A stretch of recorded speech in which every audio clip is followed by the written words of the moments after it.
We're going to go on to some bunt defenses right here. So come back into the middle here. Hey, if you guys want to just stand off to the side, then I can show the bunt defense. It's very simple. Yes. Hey, Jay, come up by the way. Let's just all stand off to this side over here.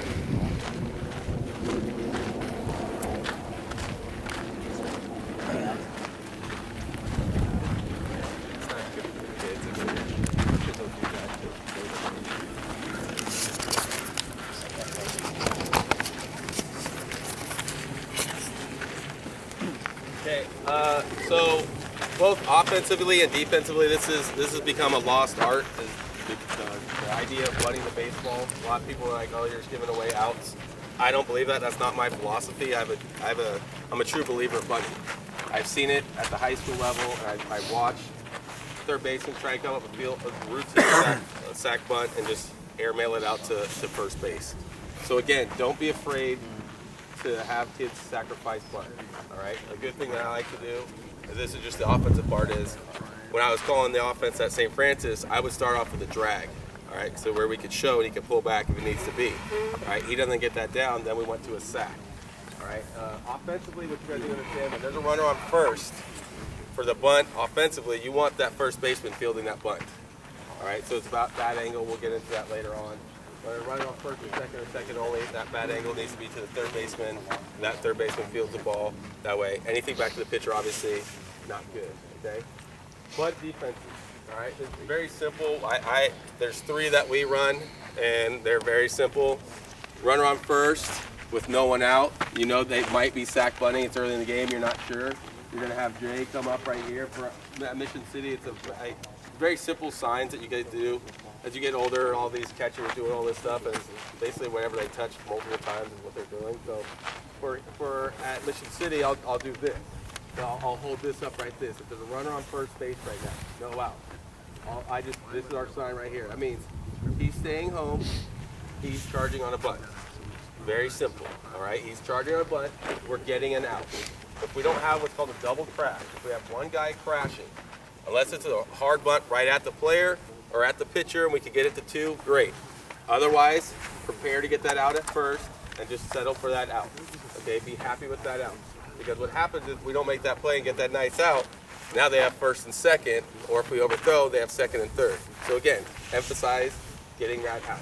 But so, yeah. wait, so you don't double crash, and if he pitches it, bunts it down the first base line, you're expecting the pitcher to get it? The pitcher will get it unless it's a hard bunt where the first baseman will come, and that's a communication So you don't have the pitcher crashing in second base covering? No, pitcher's got from the mound to the first base line. So the way it would work is some coaches at St. Francis, as soon as the pitcher comes set, we're showing.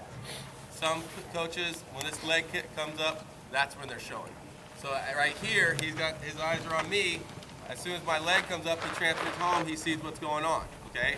Now I go throw it, they bunt, just like you were talking about. Say it's a hard bunt. Well, Peter's up a little. Peter's hold the runner on. There's a runner on. Go ahead and hold the runner on, Pete. Okay? Now when he comes off, his angle right here is going to be, if we think it's a bunt, he's just going to come right here, reading a hard bunt. Okay, a hard bunt that's going to come right here. He doesn't go after it unless he knows it's going to go by the pitcher. This is where we need communication of ball, ball, take, take. That's why if you have ball, ball, take, take, it's the simplest. It's 2 words. It's very simple. It's not I got it, you got it, anything like that. Ball, ball, take, take. So I'm in that situation. Hard bunt, I see it. Take, take, take. I'm yelling to Peter. He comes and gets it. I come up the lineup. Now I'm covering the backs. All right? Very simple. More times than not, the pitcher will be able to come off. He comes set here. He throws right here. I can get it. Right back to Peter, boom, we're going right there. Okay, that's bunt defense number 1. Runner on first only, okay?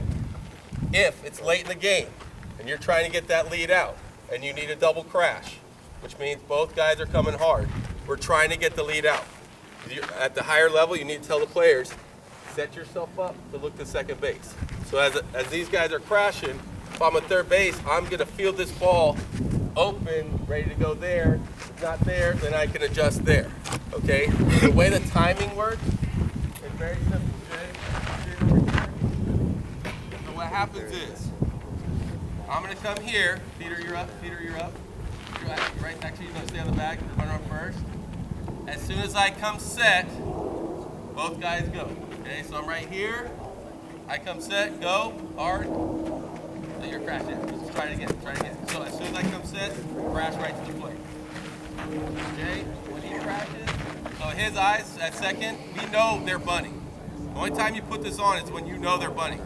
Don't put this on early in the game when you don't think they're gonna bunt. Late in the game, 5th, 6th inning, you know, you're down by 1, they're up by 1, tie game, you know this is coming. We put our double crash. His eyes are right there, okay? So you gotta cheat that way, Jay. Keep going, okay?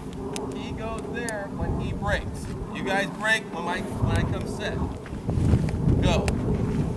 Now I pitch right there, we got that going. If I hold it too long right here and these guys crash, a good thing to do for your runner is have them take off. Just steal right there. But if you can get this timing down, let's try it again. Throw right here, come set, they crash, I see them crashing hard, boom, right there. They're geared up, looking to second. If we can't get that second, nice and easy, we go 1. Okay? Now, different situation. Now we have, so, if Andrew's way back there, this guy's gonna keep getting off. If Andrew comes right back behind me, that third base coach is like, shortstop right there, careful. I can't get my extension like I want to. Now we pitch, we might have a play there, or we get right there we get him out at first base. That makes sense? Good thing to do is have your pitcher in that situation. If you're kind of trying to find out if they're going to bunt, do an inside move. All right, so we're just right here. Come set, look once, inside move. Then you might see if he turned around to show. It's a little way to find out what they're going to do. Okay? What we do for Mission City is we always have one look there. One look, okay? So on this one look, Andrew's going to be right behind the runner, boom, and then I'm going to pitch, okay? Peter's only going to charge if he sees square. If he doesn't see square, he stays back. So again, we guys see the bat angle come out, that's when you know to charge. Okay, so again, I think a good thing to do is one look. Andrew's right in that hip pocket. Because then from there, what you can do is, now you can, Andrew, you're right in that hip pocket. They don't think he's doing anything.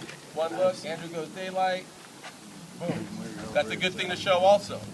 If you're not sure, or if you want to, late in the game, say we're going to go to our double crash right now.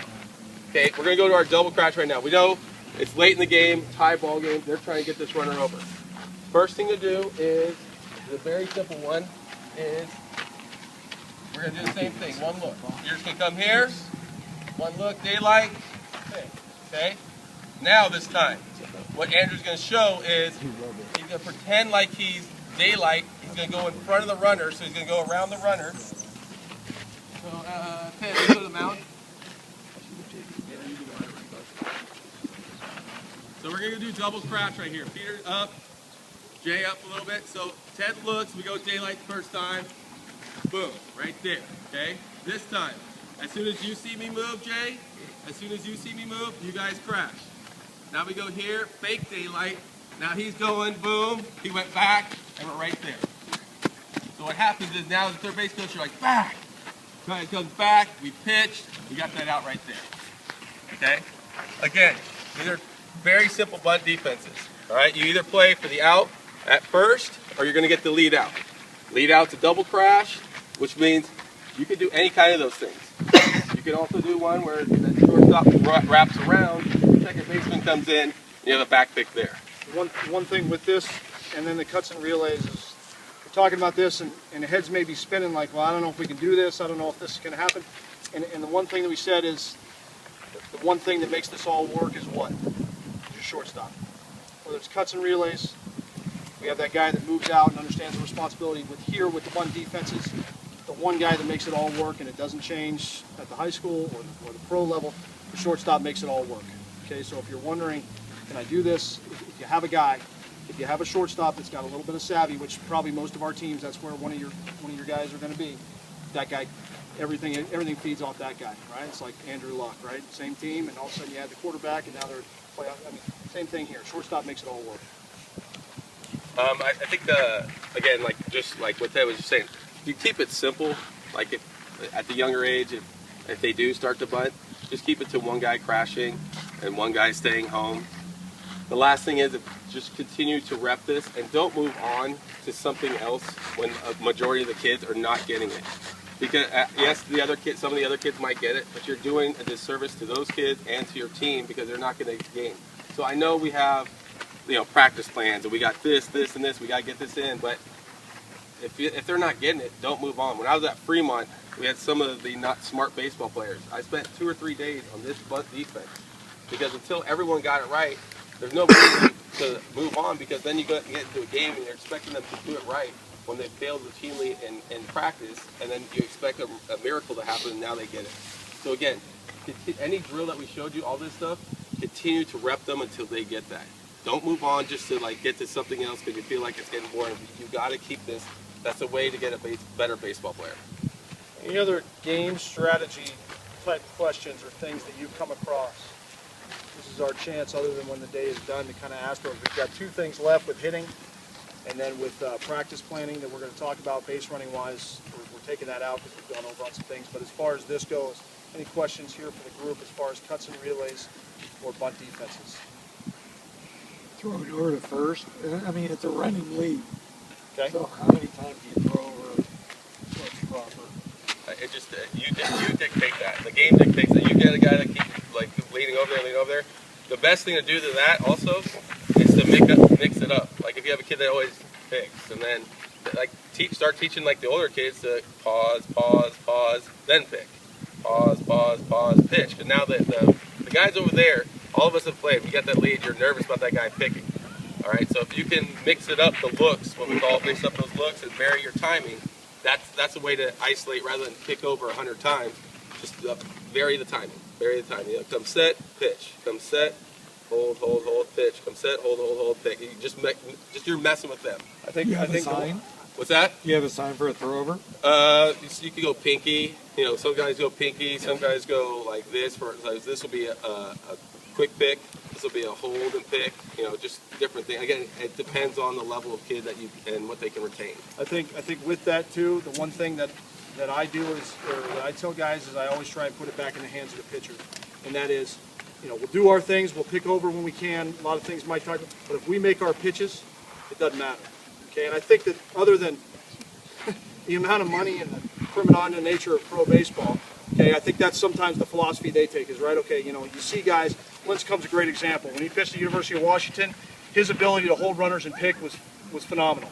And now he's gotten into the pro game, and they all get a little bit lazier with their leg times, because I think that probably some of their philosophy, I know it is if I make my pitches, nothing's going to happen, right? You may get the third or you may get the second, but if I can make pitches here, again, getting back to the philosophy of hitting a baseball, so putting things back in the hand of the pitcher. Let's pay attention to them, but let's not worry about it too much. Let's make our pitches. Yes. You're pushing on bunts, and early we get a lot of soft area right in front of the plate. You get a lot of bunts that the catcher's going to field. Can you just talk about what you want the catcher to do, where you want him to throw from towards first and stuff like that? Yeah, absolutely. So, we had a question earlier about the mask, and so what to do with the mask, right? We get a lot of guys fumbling with the mask behind the plate, and my theory is have them keep it on. The only time that catcher should take that mask off is when it's a pop-up, okay, if you can catch that. But for Pinto, for Mustang, for those leagues, keep it on, okay, because you're catching pitchers. So you should be able to field a bunt with that mask on. You should be able to have a relay throw come home and have that mask on if you can catch a pitch. It's not more difficult. So bottom line is that's the first thing. Keep the mask on. And I always tell our guys, if it's within 10 feet in front of the plate, I want you taking it. And let's just get the out at first base, right? Because the one thing that he has, the catcher, for those balls here that nobody else has, is he's coming forward and all of his momentum is going towards first base. Or second if you have Buster Posey, that guy that can make that play. All of his momentum is going towards first base, and it's within 10 feet. So he's going to be, again, using that term, first responder. Let's go ahead and let's take that thing. But as far as people that are aggressive to that, I want him being the most aggressive, because let's just get him out. Okay, so putting that guy back in there with a good motor, that wants the ball all the time. Maybe there's that kid that feels like he's got to touch. Put him back there and let him go get this. How do you tell him? Because a lot of times there's a runner going, so the catcher's not really used to that situation. How much time do you tell him where to go for the throw, where the first baseman should be? Clear inside, then whoever's receiving has to go with them. So say it's a ball that's a drop strike 3 that gets on the outside of the foul line. clear yourself outside of the baseline. Whoever's receiving, they have to adjust with whoever has the ball. So don't have the ball outside and be on the inside throwing across the runner. We're both right here. And even for the first baseman, if you even clear more, hit us with first base, they don't have to be attached to the bag. Give them a good target right here. Boom, then we're right there. Any other questions with that? Okay, let's go over here and we'll talk some hitting.